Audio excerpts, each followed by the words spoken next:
Okay, finally, let's take a look at this. This is from a book called The Sixth Seal, which is interesting because Saturn is the sixth planet out from the sun.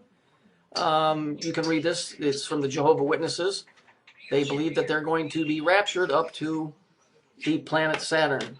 Now, interestingly enough, the word Jehovah from the Old Testament is Hebrew or Phoenician for Saturn, just as the word Yahweh, which comes from the Tetragrammaton, its consonants, and that word also means Saturn.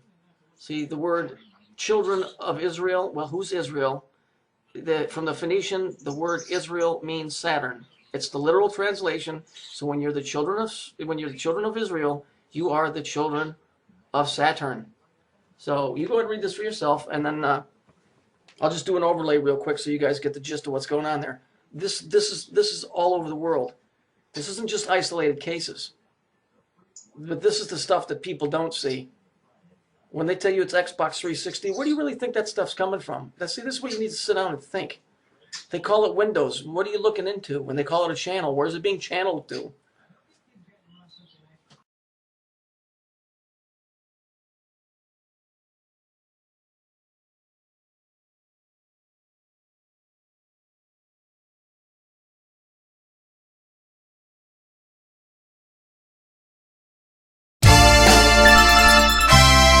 Bye.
Okay, I'm going to do a quick, I'll try and make it quick. I can't guarantee it will be. Um,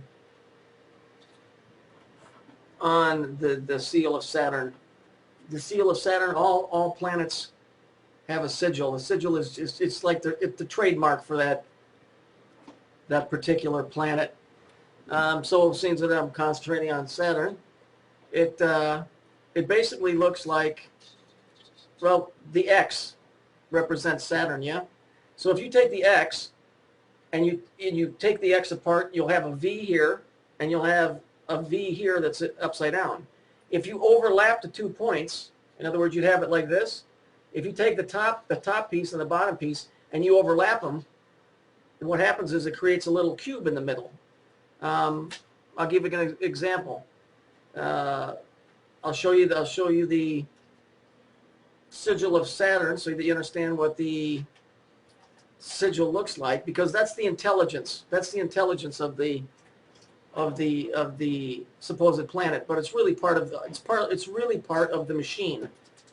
We'll get more into this machine stuff later, because it really is a machine. It isn't like what people assume. This is a big game. It's a big machine.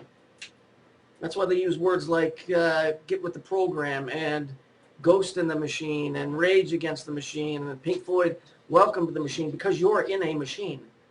But let's just leave that for right now. So I want to show you what the seal of Saturn is, because that's where a whole bunch of other symbols are attached to that seal of Saturn. So let's just take a look here real quick. Okay, so if we look, you see it looks basically like 2 X's together. The 2 X's create a cube in the middle that you'd be looking at an angle. You see it? And the cube is cut in half by the line going through the middle.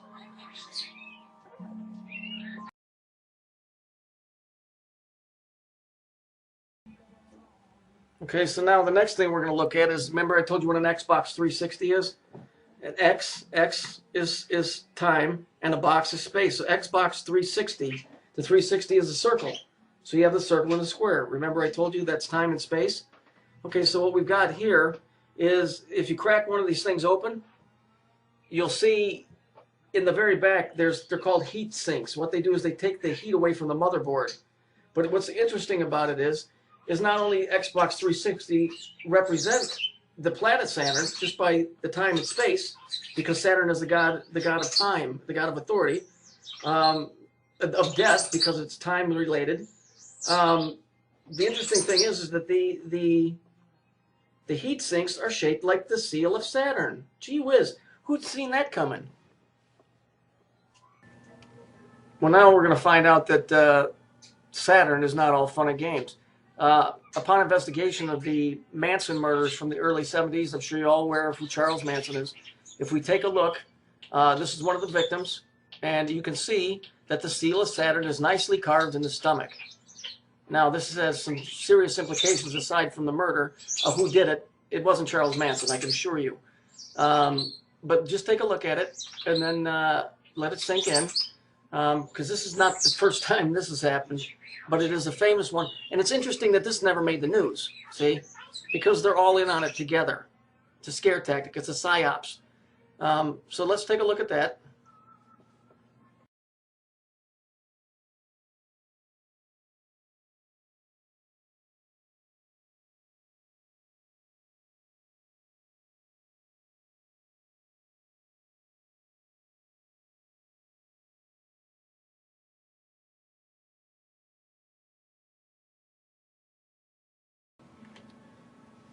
Okay, so now let's look at a case that just happened recently. Darian Albert is the kid's name. He was a black honor student in Chicago, made the news all over the United States. Not because he was a black honor student that got killed, but that's a whole other thing that they do. They send in their coded stories. But let's just take a look at it. He got hit in the head with a board and it killed him. Supposedly he's in the wrong place at the wrong time. I have my other thoughts on that. But let's just take a look and see how nice it was of the news to put the seal of Saturn right next to his head.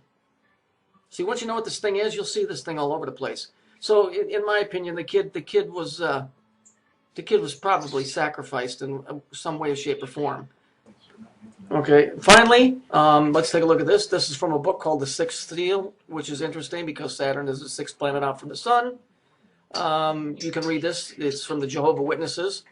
They believe that they're going to be raptured up to the planet Saturn.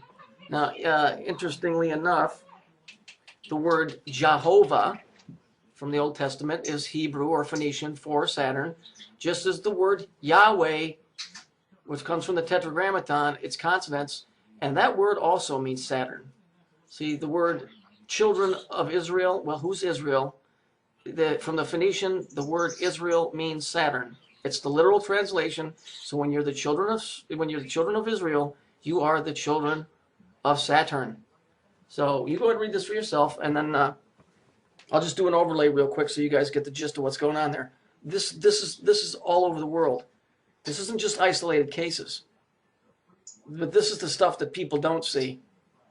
When they tell you it's Xbox 360, where do you really think that stuff's coming from? See, this is where you need to sit down and think. They call it Windows. What are you looking into? When they call it a channel, where's it being channeled to?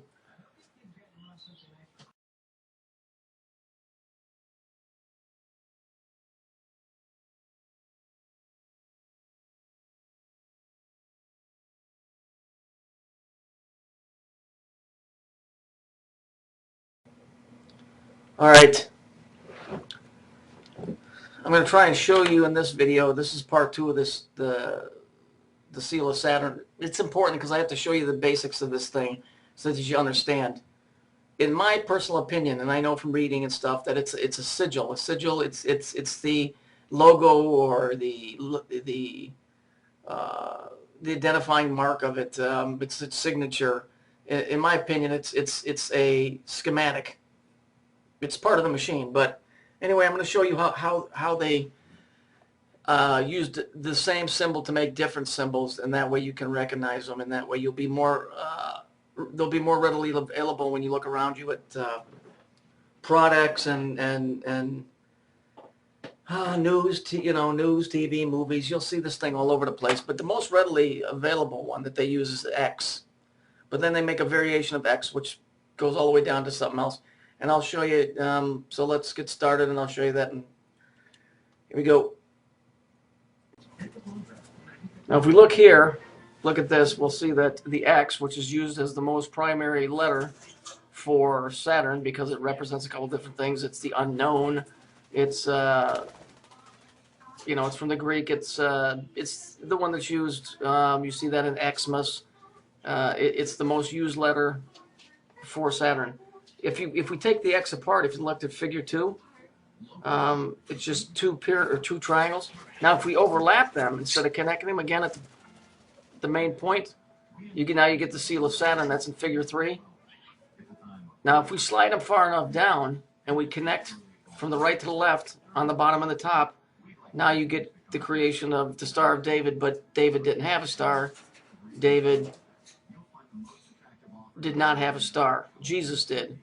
It's a little ploy they like to use so that you just go, oh, well, that's a religious object. No, that's the seal of Solomon.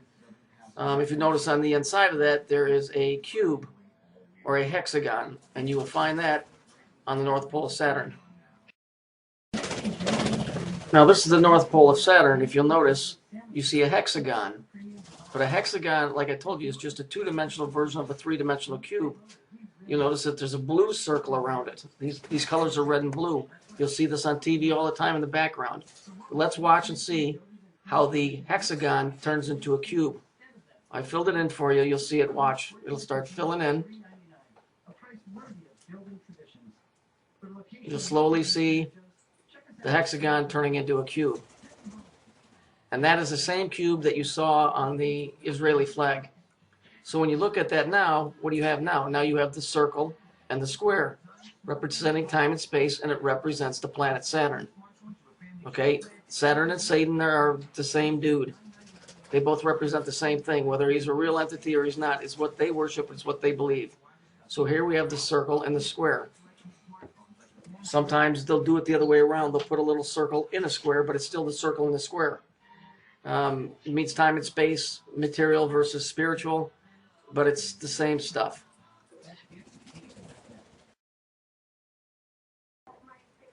Okay, so now let's take a look at the Hebrew flag, the Jewish flag. On the inside, you'll see a hexagon, just like on this planet Saturn. So let's just take a look at it, see if you can visualize it without me filling it in. You see the hexagon, the perfect hexagon, it's white. It's a cube. And I want you to watch. Now I'm going to fill it in for you so you can see it. And anytime you see a hexagon, you understand that that represents the cube, which represents Saturn.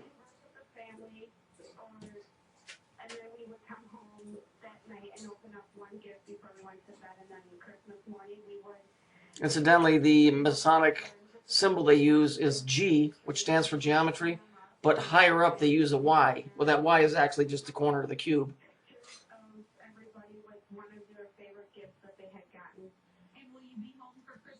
All right, so that's where we're at on this. So just get a good look at it. That all refers right back to the North Pole of Saturn. It's all the circle and the square. You know, they try and hide the stuff in a whole bunch of different ways. So now I'm sure that you understand that. We can move on.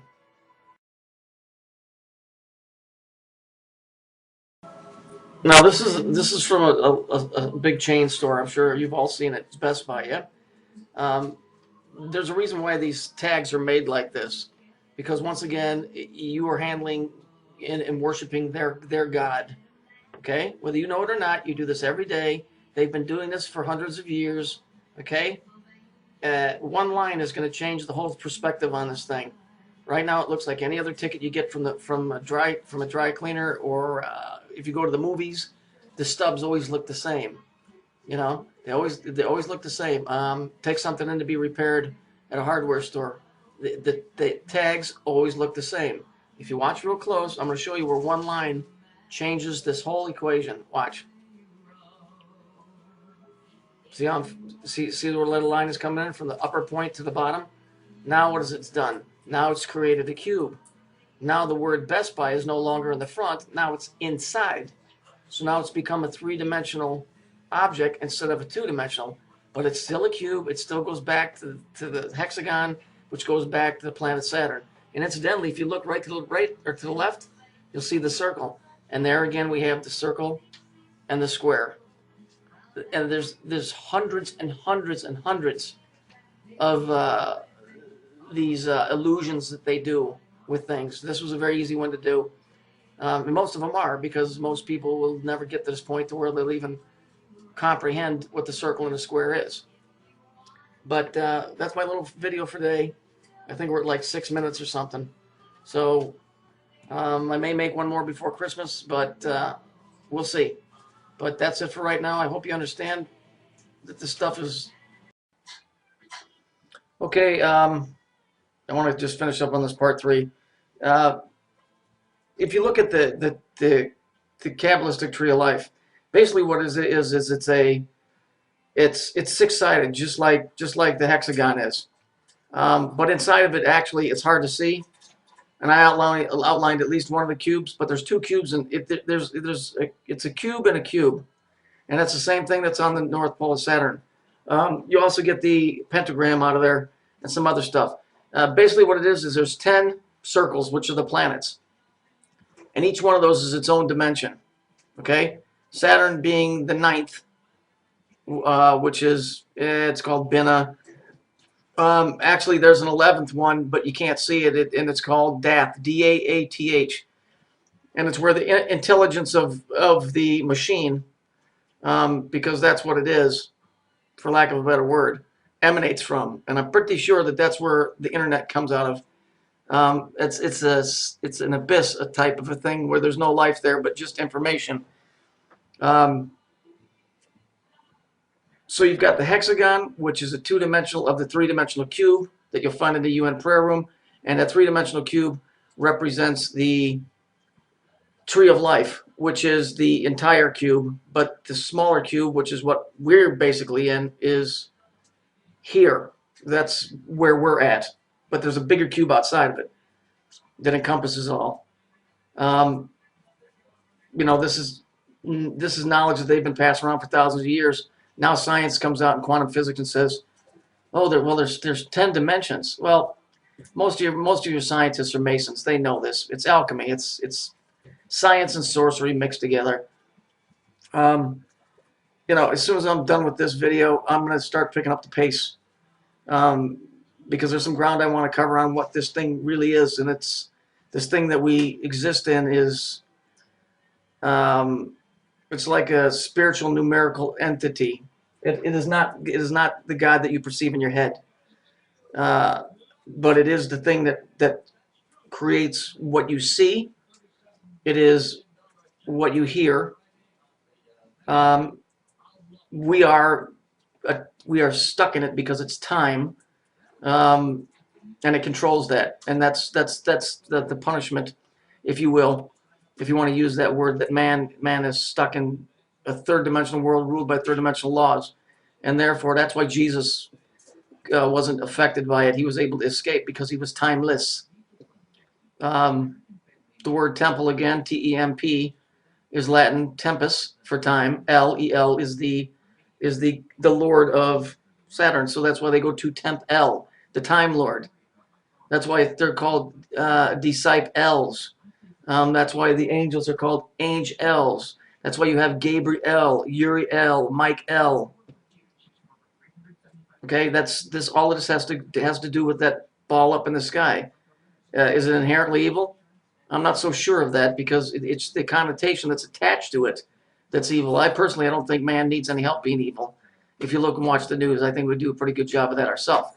But be that as it may, just watch. I try to highlight some things, and then we'll get going. And then either this week or next week, I'm going to get a radio show going. So just look at it. You'll understand what it is. It's just the 10 planets, but each one of those is a dimension. And you know, the ninth one, which is Saturn, that's why you see 9 associated with Saturn, is black. You know, he's the god of authority. He's what the Grim Reaper is. He's the one that's in Revelations as the black horseman, justice. That's where you get all your laws. That's where you get all your banking. That's where you get your medicine. All of it goes back to that thing. Well, we can discuss that further in length, but I need to get moving on these things. So get out of it what you can, because I'm going to start up again tomorrow on the heavier stuff.